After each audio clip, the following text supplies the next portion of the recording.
경제지표 스토리텔링의 모든 내용은 저작권법의 보호를 받습니다. 상업적 목적, 개인적 목적의 블로그 게재와 유튜브 방송 등을 통한 사전 협의 없는 무단 도용 및 전제 재배포를 금합니다. 오늘 이제 두 번째 준비한 내용이 9월부터 저희는 숫자로 표현된 경제지표의 원인과 결과 분석을 통해서 2020년 8월서부터 글로벌 금융시장에 냉각기가 준비되고 있고 9월서부터 이러한 금융시장의 냉각기가 시작됐음을 분석을 했고 진척 상황을 공개방송을 통해서 지속적으로 공유를 드려왔어요. 이러한 9월부터 시작된 글로벌 금융시장의 냉각기는 제한된 하반 변동성이 진행되어져 오고 있었고 10월 26일 날 유의미한 변화가 다시 나타나게 됐죠. 10월 26일이죠. 얘네는 마킹이 한국 기준으로 됐고 미국 시간 기준으로는 10월 26일 미국의 다우존스 지수는 마이너스 2.29% 하락, S&P 500 지수는 마이너스 1.86% 하락, 나스닥은 1.61% 하락. 여전히 2020년 9월서부터 진행된 글로벌 금융시장의 냉각기에 이와 같이 2020년 8월 상황 수준으로 이와 같이 제한된 가격 지표의 흐름이 진행되어져 왔고 주목할 만한 것은 30개의 이제 지표로 구성이 되게 되는 다우존스 지수는 2019년 오버슈팅 수준을 넘어서지 못했고 대형주 위주로 구성된 S&P 500 지수는 그 수준을 넘어섰고 S&P 500보다 한 수준을 더 높인 것이 나스닥 지수가 되게 돼요. 즉 가격 차트 기준으로 조정이 나오게 된다면 제일 높이 가 있는 놈이 망치를 제일 많이 깊이 이제 맞게 되는데 10월 26일 기준으로 조정 규모를 보게 되면 이러한 순서가 되게 되죠. 즉 대형주가 포함된 그 주가 지수의 조정폭이 더 컸다는 것은 파생시장의 원리가 작용하기 시작했음을 의미하게 됩니다. 이와 같은 상황이고 이와 같은 상황 속에서 그간 이제 공개방송을 통해서 자주 공유를 해왔었던 주가지수의 반대로 움직이게 되는 주가지수가 상승하면 S&P 빅스 지수는 하락하게 되고 S&P 500 지수가 하락하게 되면 빅스 지수는 상승하는 역외관계를 갖게 돼요. 그 빅스 지수를 이제 보게 되면 빅스 지수의 여기에 보이고 있는 녹색 선으로 빅스 지수의 시각적 방향성 분석을 해 놨어요.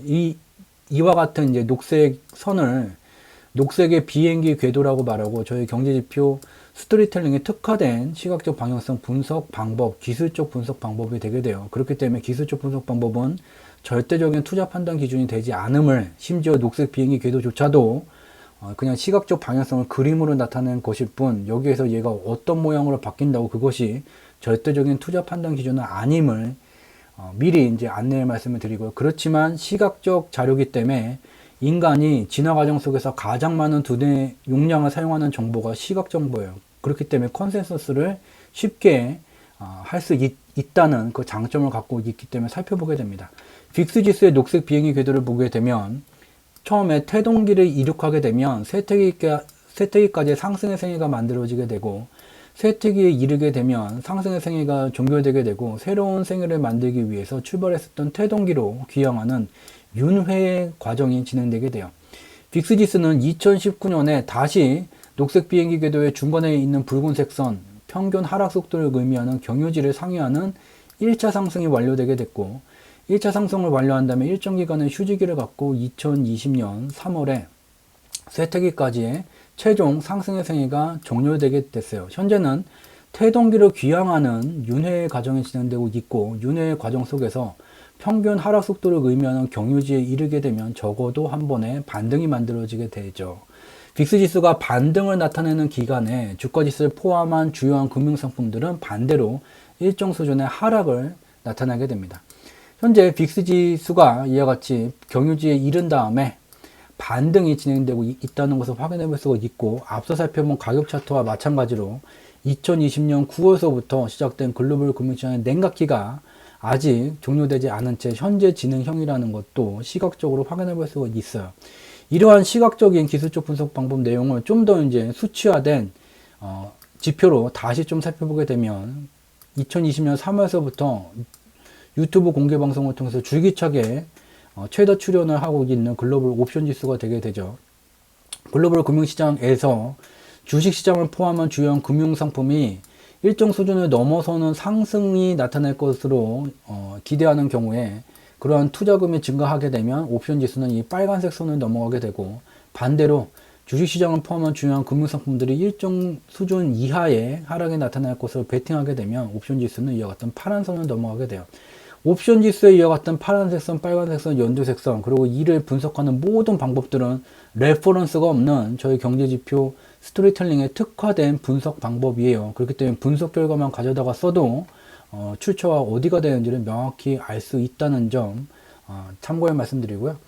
여기 보게 되면 2019년 10월 말서부터 2020년 2월 초까지 과도한 상승을 의미하는 글로벌 금융시장은 오버슈팅 현상이 나타나게 됐어요. 코로나19가 2020년에 발생하지 않았더라도 상방의 변동성을 통해서 수익을 쌓고 있는, 자기가 직접 돈을 들여서 상방의 변동성을 만들어서 돈을 쌓고 있는 그런 투자 조직들은 상방의 변동성이 일정 기간 누적되게 되면 시장에 참여하고 있는 대부분의 투자자들은 야, 지금 조정이 나왔어? 그러면은 매수야. 이게 과거서부터 조정 나오면 사면은 플러스로 바뀌더라. 이와 같은 학습 효과가 만들어지게 되죠. 그래서 특정 방향을 향해서 일정 기간 변동성을 누적하게 되면 돈을 들여서 성과를 만드는 그 투자 조직 입장에서는 인풋 대비 아웃풋, 마진이 감소되는 현상이 나타나게 돼요. 마진이 들인 비용보다도 재미가 없어지게 되면 반대로 마진을 늘리기 위해서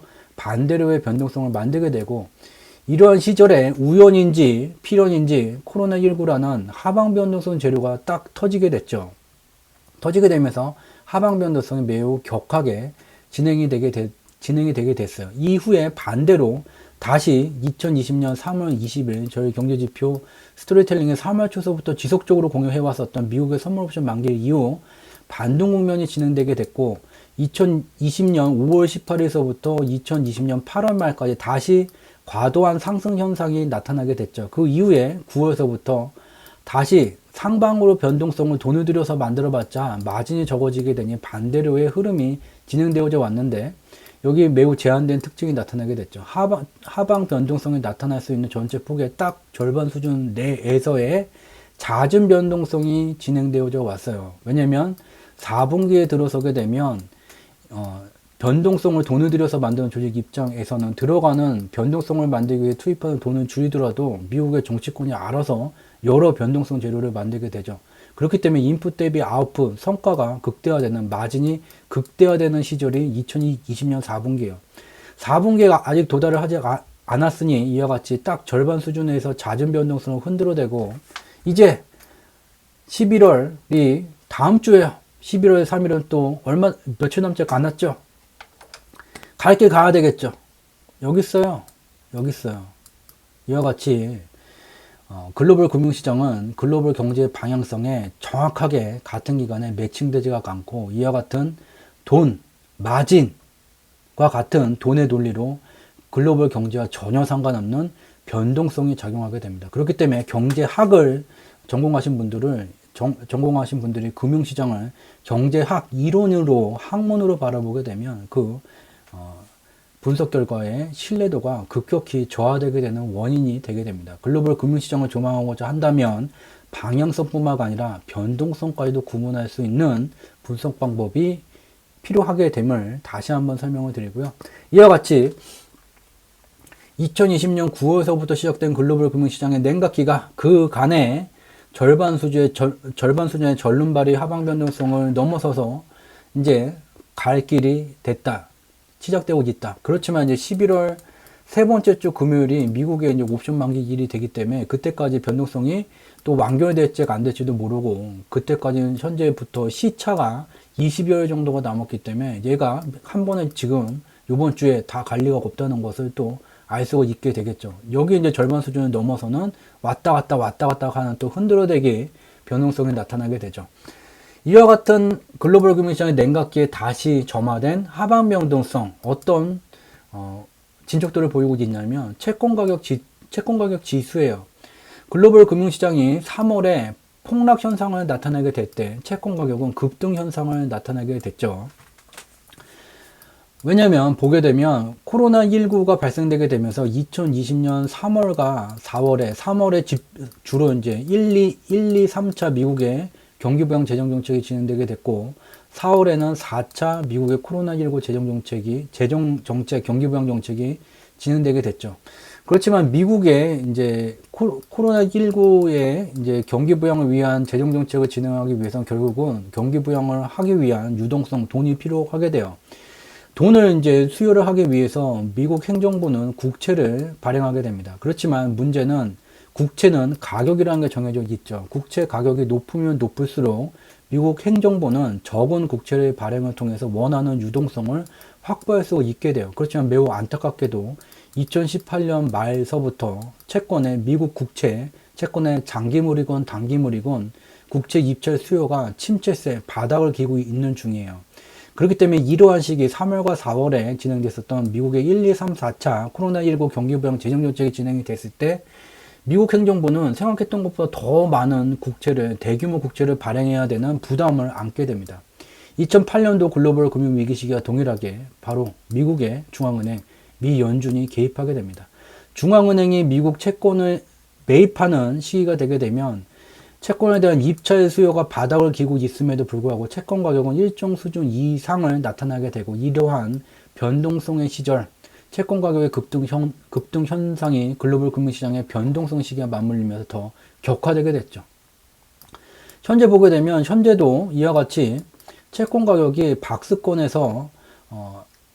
하단을 아직 이탈하지 않은 모습이에요. 그렇지만 다른 점은 이전에 박스권을 이탈하기 전에는 이와 같은 단기 하락 추세가 돌파되게 되면서 박스권을 넘어서게 됐는데 지금은 단기 하락 추세선이 사라지게 됐죠. 이와 같이 단기 하락 추세, 저점과 고점이 낮아지는 채권 가격의 하락 추세 채널이 진행되고 있는 중이에요. 왜냐?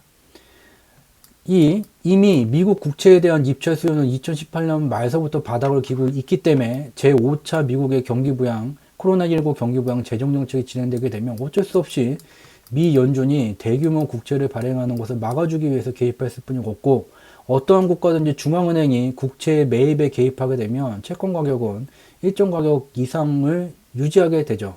그렇지만 제5차 미국의 경기부양 코로나19 재정정책이 미국의 대통령 선거와 맞물리게 되면서 공화당과 민주당의 합의가 지속해서 지연이 되게 되면서 현재까지 말로는 대통령 선거 전에 합의를 마치겠다라고 했지만 말은 말일 뿐 합의를 진행하고 있는 당사자들도 그게 언제가 될지 모르는 상황이에요. 미 국채가 계속해서 고금권에 머물 이유가 없죠. 근데 주목해야 되는 것은 이와 같은 단기 하락 추세가 진행되고 있다는 거예요.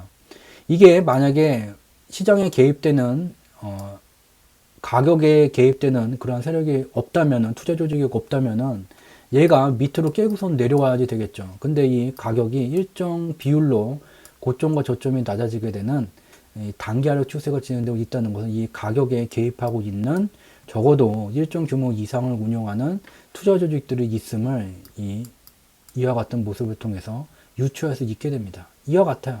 5차 경기부양이 되게 되면 경기부양 재정정책이 진행이 되게 되면 미달러 유동성이 늘어나게 되면서 주요한 경제지표의 3분기까지 침체세가 다시 개선세가 강화가 될 것이지만 그것으로 가기 전에는 이와 같은 단기 충격이 발생되기 쉽다는 것도 인지할 필요가 있죠.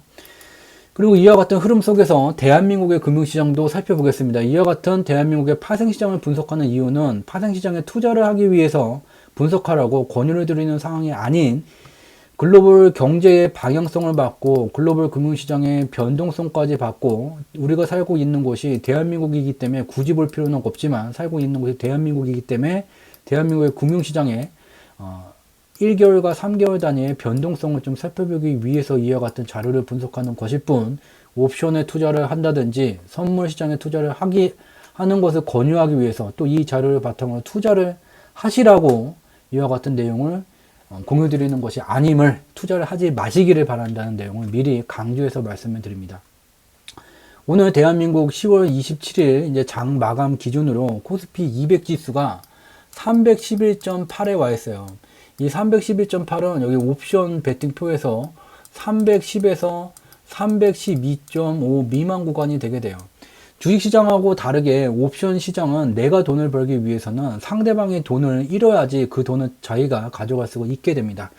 그렇기 때문에 옵션 시장에서 단기간에 자금 운용 능력이 가장 큰 외국인은 자금 운용 능력이 약하기 때문에 이와 같은 베팅 구간에 베팅을 한다면 누군가가 돈을 들여서 지수 자체를 자기가 베팅한 구간으로 옮겨주기를 바라는 자금 운용 능력이 약한 개인을 늘상 사냥하게 됩니다. 또한 이 개인의 포지션 중에서도 빨간 숫자와 파란 숫자가 존재하게 되는데, 파란 숫자는 이론적으로 만기까지 손절이 되지 않기 때문에 무한대의 손실이 발생 가능해요. 그렇기 때문에 외국인은 주로 개인의 파란 숫자를 사냥하게 됩니다.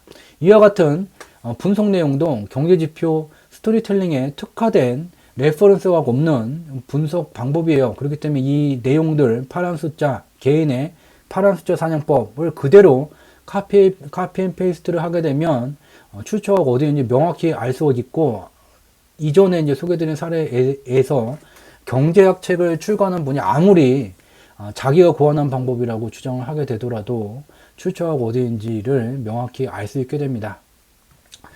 여기에 보게 되면 지금 코스피 200 지수가 위치한 구간에서 외국인은 지수가 하락할 경우에 개인의 파란 숫자를 사냥할 수가 있게 되고, 여기에 현재 지수가 위치한 구간 상하로 개인의 흡족한 사냥을 할 수 있는 개인의 파란 숫자가 집성촌이 만들어지게 됐어요. 그래서 현재 포지션이 매우 급격히 완전히 다 바뀌지 않고 현재 포지션 기조가 유지가 되게 된다면 향후에 지수는 305에서 315 미만 구간에서 왔다 갔다 하는 변동성을 만들기 쉽다는 것을 알 수가 있게 되고, 그러함에도 불구하고 2020년 8월 글로벌 금융시장의 냉각기가 준비되고 9월서부터 시작된 글로벌 금융시장의 냉각기에 연동돼서 코스피 200 지수의 고점이 낮아지는 현상은 이 변동 범위 속에서 변동을 하게 돼도 그대로 유지됨을 알 수가 있게 되고, 우리가 주목해야 되는 것은 이 빨간 선, 파란 선이죠.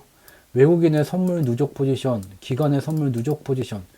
기관은 2020년 3월서부터 이와 같이 주가 지수가 일정 수준 이하로 하락하게 되면 돈을 벌게 되는 선물 시장의 매도 포지션, 숏 포지션을 계속해서 누적으로 늘려왔어요. 즉, 기관이 베팅을 한 거에 따르자면 코스피 200 지수가 급락했었던 절반 수준까지의 기술적 분석으로 반등을 하고 그 뒤에 추가로 더 빠질 것에 여태까지 베팅을 해왔죠. 그렇지만 외국인은 반대로 대한민국의 금융시장뿐만 아니라 글로벌 금융시장을 연동하는 저 한머니는 대한민국의 수급에는 외국인이라고 나옵니다. 저 외국인은 반대의 포지션을 가져왔었죠. 그렇지만 외국인의 이와 같은 선물 매수 포지션, 롱 포지션, 기간의 선물 숏 포지션이 한계 수준에 와 있어요. 그래서 현재 수준은 지속해서 일정 기간을 유지할 수 있게 되지만 결국은 글로벌 금융시장의 냉각기가 하방 변동성이 재점화가 된 시점이기 때문에 갈 길을 갈 수뿐이 없다는 것도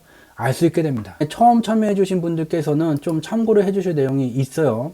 과거에 이제 저희 유튜브 채널에도 업로드가 되어져 있고 주가를 상승시키는 경제지표 카페에도 편의상 여기에 가져다 놨어요.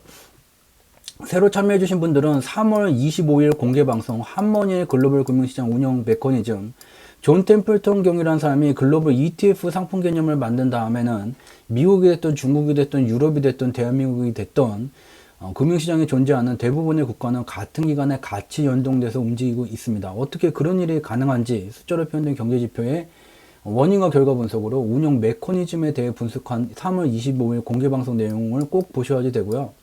그 다음에 이제 확인해 주셔야 될 게 4월 2일 날 진행했었던 공개방송 글로벌 금융시장의 소리 없는 창가방패의 전쟁, 즉 2020년 2월서부터 코로나19로 인해서 실물 경제가 멈춰서게 되는 현상이 만들어지게 됐고, 이러한 코로나19라는 소재를 통해서 글로벌 금융시장의 변동성을 키워오고 있습니다. 인류의 금융 역사 속에서 이와 같은 글로벌 금융시장의 변동성을 통해서 어마어마한 수익을 만들고 있는 복수의 투자 조직을 통칭해서 핫머니라고 부르게 됩니다. 핫머니가 만드는 글로벌 금융시장의 변동성이라는 창에 미달러 유동성을 조절할 수 있는 절대 권력을 가진 미국의 중앙은행 미 연준이 방패로서 이와 같은 변동성에 맞서고 있는 현실의 상황을 숫자로 표현된 경제지표의 원인과 결과 분석으로 확인할 수 있는 4월 2일 공개방송 꼭 보셔야 되고요. 그리고 세 번째로 보셔야 되는 게 6월 12일 날 공개 방송이에요. 이 공개 방송 내용 중에 두 번째 서브 주제였었던 글로벌 금융시장 불황기로 향하나, 우리가 살고 있는 현재 2020년 10월 27일 밤 10시 4분이라는 것이 숫자로 표현된 경제지표의 원인과 결과 분석을 하게 되면 글로벌 경제와 금융시장에 봄, 여름, 가을, 겨울로 구분될 수 있는 장세가 존재한다면 어느 시기에 와 있는 것인지, 또한 어느 시기에 와 있다면 초기, 중기, 말기 중 어디에 와 있는지를 알 수 있다면 기업을 경영하는 대표님으로서 매년마다 차년도 사업계획서를 만들기 위한 외부 환경 분석의 정확도를 높일 수가 있고 유효한 전략을 도출할 수 있게 됩니다. 또한 좀 더 작은 의미로는 재테크 관점으로 본인의 투자 포트폴리오가 어떠한 기준으로 구성이 되어져야지 되고, 그러한 기준에 따라서 어떠한 산업 부분에 투자 비중이 어느 정도가 들어가야지 되는지를 매우 상세하게 명확하게 알 수 있게 됩니다. 이와 같은 세 가지 내용 새로 참여해 주신 분들은 꼭 확인해 주시기 바랍니다. 매번마다 이제 평일에 늦은 시간까지, 야근을 하는 시간까지 본인의 소중한 1시간이 넘는 시간을 투자해 주신 여러분께 다시 한번 감사의 말씀을 드리면서, 매번마다 지독, 중독, 고독의 3독의 정진을 통해서 소중한 본인의 시간을 투자해 주신 여러분들께 방송을 마치게 되면 조금이라도 도움이 될 수 있는 양질의 콘텐츠를 제공해 드리고자 지독, 중독, 고독 3독의 정진을 지속하고자 합니다. 이러한 저희의 지독, 중독, 고독의 3독의 정진의 마지막 단계는 여러분들의 구독이 되겠습니다. 오늘 준비한 내용은 여기까지였고요. 저는 이번 주 목요일 밤 10시에 다시 찾아뵙도록 하겠습니다. 늦은 시간까지 함께 참여해 주셔서 진심으로 감사드립니다. 고맙습니다.